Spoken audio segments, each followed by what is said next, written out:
5 principais medos de quem vai fazer vasectomia ou de quem está pensando em fazer vasectomia. Fique até o final porque o quinto medo é o mais frequente, é o que mais abala os homens e você vai perceber que ele não tem motivo de existir. Primeiro medo, engordar. Nós nos baseamos no que percebemos com a vida, com o manejo até de alguns animais, né? Você capa o porco e ele vai engordar, você capa ali o gado e ele vai engordar. Então, se eu vou mexer ali perto do testículo, será que eu não vou engordar também? Não vai engordar, isso é mito. Por quê? Porque quando você vai manejar um animal, você vai capar, né? Isso significa que você vai retirar o testículo fora e o testículo vai perder a função. Você vai retirar, você vai interromper o fluxo de sangue para ele. Na vasectomia, na cirurgia esterilizadora masculina, vai ocorrer apenas a manipulação do ducto deferente. Então, o testículo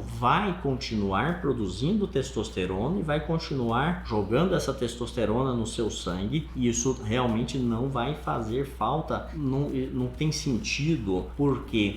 Porque o ducto deferente, que é interrompido na cirurgia, na vasectomia, ele só tem a função de conduzir os espermatozoides. Segundo medo, diminuição de libido, de vontade de fazer sexo. Também não é algo que nós tenhamos medo. Por quê? Porque, novamente, eu vou interromper apenas o ducto deferente, que só tem a função de transmitir espermatozoides. A libido, a parte de libido, ela ocorre por vários motivos. 2 são principais. Um é a produção de testosterona, que vai continuar ocorrendo pelo testículo, que eu não vou tirar o testículo, eu vou tirar só um pedacinho da parte que conduz os espermatozoides. A vasectomia, então, ela só serve para alterar a função reprodutiva. A função sexual, a função de testosterona continua acontecendo, então não mexo ali. A outra coisa que faz o paciente ter libido, vontade de fazer sexo, vem do cérebro, é o estímulo cerebral, é aquela visualização, o toque, enfim. Isso também a gente não vai mexer, de forma que o segundo medo também não tem razão de existir. Terceiro medo, alteração da ejaculação. Então, se vai retirar, né, o espermatozoide não vai chegar ali no meio do ejaculado, então não vou ejacular nada. Não. A contribuição dos espermatozoides, especificamente no volume total do ejaculado, é muito pouca. E isso faz com que depois da cirurgia de vasectomia você praticamente não perceba nada, porque a maior parte daquilo que você vê saindo vem das vesículas seminais, vem do líquido prostático, que continua existindo. Você não vai ter apenas o componente de espermatozoides, que em termos de volume não fica significativo na prática, tá bom? Então também, pelo terceiro medo, você não deve evitar a vasectomia, porque ele não tem motivo de existir. Você vai continuar ejaculando normalmente. Quarto medo, engravidar mesmo após ter sido realizado a vasectomia. Este medo também não deve te mover, porque a reversão espontânea é algo muito raro, e mesmo assim, antes do urologista liberar o paciente para ter relações sem se preocupar com a questão da reprodução, é feito uma análise do esperma, daquilo que você ejacula, e só é liberado aquele paciente que apresentar 0 espermatozoides no meio do líquido que é ejaculado. Então esse medo também não significa que deve te paralisar.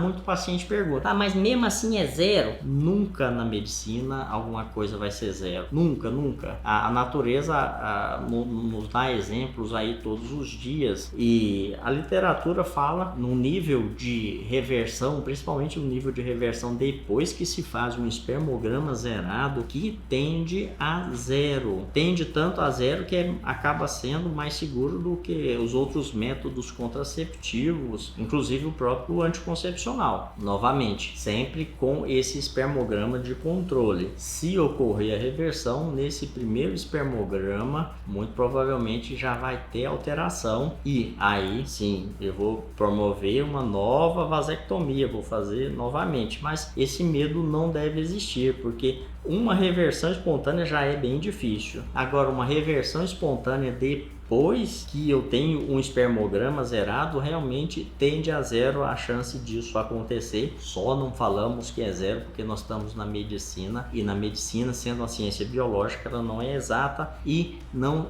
ocorre, é errado, é antiético qualquer cirurgião garantir resultados. O que se faz é dar o seu melhor para chegar no melhor resultado, dar a melhor informação para que o paciente possa decidir. Mas este não deve ser um medo que te paralise, não deve ser um medo relativo à reversão espontânea da vasectomia. Tende a zero, tá bom? Agora o quinto medo, né, que é o medo mais comum e é o que mais faz o paciente desistir de uma vasectomia, muitas vezes obrigando até a sua esposa, a sua companheira, a ser submetida a uma cirurgia esterilizadora feminina, que é uma cirurgia que envolve um grau de agressão maior, bem maior. Inclusive, para fazer uma vasectomia, eu tenho que cortar só a pele, um pequeno corte. Para fazer uma cirurgia esterilizadora na mulher, eu tenho que assar através da barriga dela, entrar lá dentro da barriga e fazer a cirurgia. Então a agressividade é maior, a anestesia,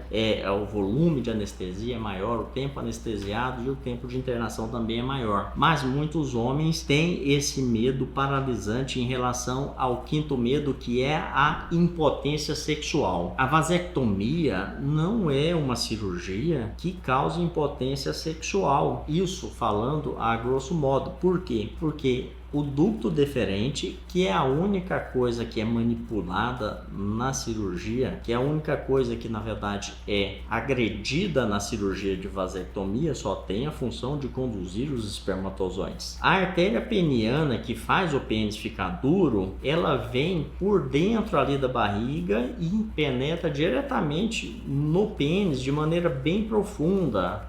Dessa forma, a ereção não pode ser prejudicada pela cirurgia de vasectomia, porque os locais de operação são muito diferentes. Eu não tenho medo de manipular essa artéria que vai fazer o pênis ficar duro. Então, este medo não deveria existir, o medo da impotência, porque nós não trabalhamos perto da artéria que dá potência ao homem. Como já falamos até nesse vídeo também, o testículo continua produzindo testosterona, que é o hormônio masculino, e colocando ele diretamente no sangue, de forma que o medo da impotência sexual não se justifica. Uma ressalva bastante importante para fazer é, novamente, nós estamos falando de medicina. Se você for pesquisar, existe a chance de muita coisa acontecer? Existe a chance. Existe a chance de, quando você for atravessar uma rua, você ser atropelado, mesmo olhando para os dois lados? Existe, mas nem por isso você vai ficar desse lado de cá. Então, quando você lê, por exemplo, a bula de um medicamento, o fabricante daquele medicamento coloca ali até as coisas que são assim praticamente impossíveis de acontecer. Por quê? Porque estão descritas. O fato de algo estar descrito e de ser possível não significa que vai acontecer com você. Você, antes de decidir sobre um procedimento, você tem que analisar se aquele evento é comum. Se ele for extremamente incomum, ele vai tender a zero. Mas é importante, antes de você decidir pela vasectomia, você vai sentar com seu urologista de confiança e ele vai